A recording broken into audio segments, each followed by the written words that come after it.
The objective of this lesson is to convert measurement units using pictorial models. In 4th grade, students will only convert or change larger units into smaller units. For example, feet into inches, pounds into ounces, or hours into minutes. To begin, let's measure Aiden's shoe. Aiden has large feet and his shoe measures exactly 1 foot. Looking at our ruler, we can see that 1 foot could also be expressed as 12 inches. Let's draw a bar model to represent this. For the model, the larger unit, in this case 1 foot, goes on the top. The smaller unit, inches, will be represented on the bottom. Now we can see, similar to the ruler, that 12 inches is the same as 1 foot. Let's look at a problem involving converting units of length. Julie is creating a patterned row in a quilt that is 3 feet long.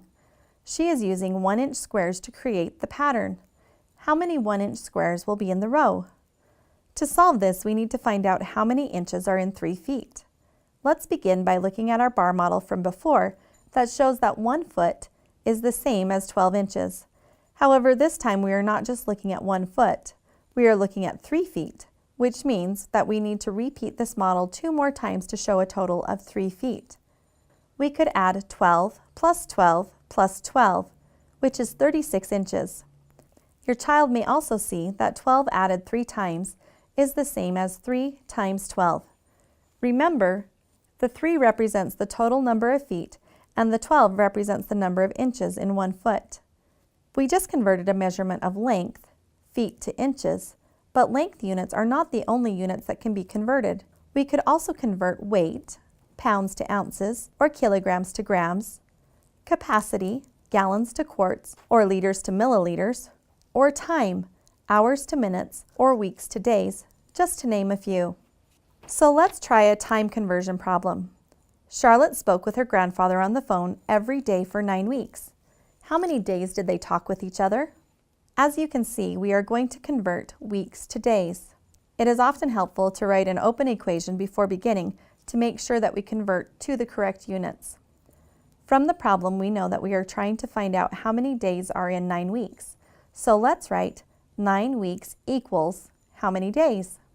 Let's begin by drawing a bar model to show that 1 week is composed of 7 days. Our problem says that Charlotte talked to her grandfather every day for 9 weeks, so we would need to extend this 9 times. To find out how many days this is, we could add 7, which represents the number of days in a week, 9 times, which equals 63. Your child might also see that 7 added 9 times is also the multiplication equation 9 times 7. Take a moment to discuss with your child what the 9 represents, the number of weeks, and what the 7 represents, the number of days in 1 week, or 9 groups of 7, so 9 weeks equals 63 days. Let's look at one more problem. Talon made 6 quarts of his favorite punch for a party. He plans to put 1 cup of punch in a glass. How many cups of punch could he serve? We could write 6 quarts equals how many cups?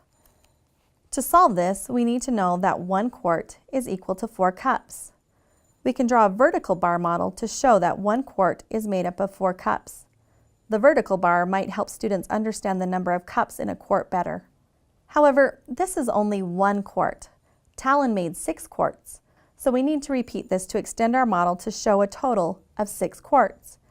To find the number of cups, we could add 4 6 times or multiply 6 by 4, which is 24. 6 quarts equals 24 cups. Again, take a moment to connect the numbers to the problem by asking your student, what does the 6 stand for? The number of quarts of punch. And what does the 4 represent? The number of cups in 1 quart.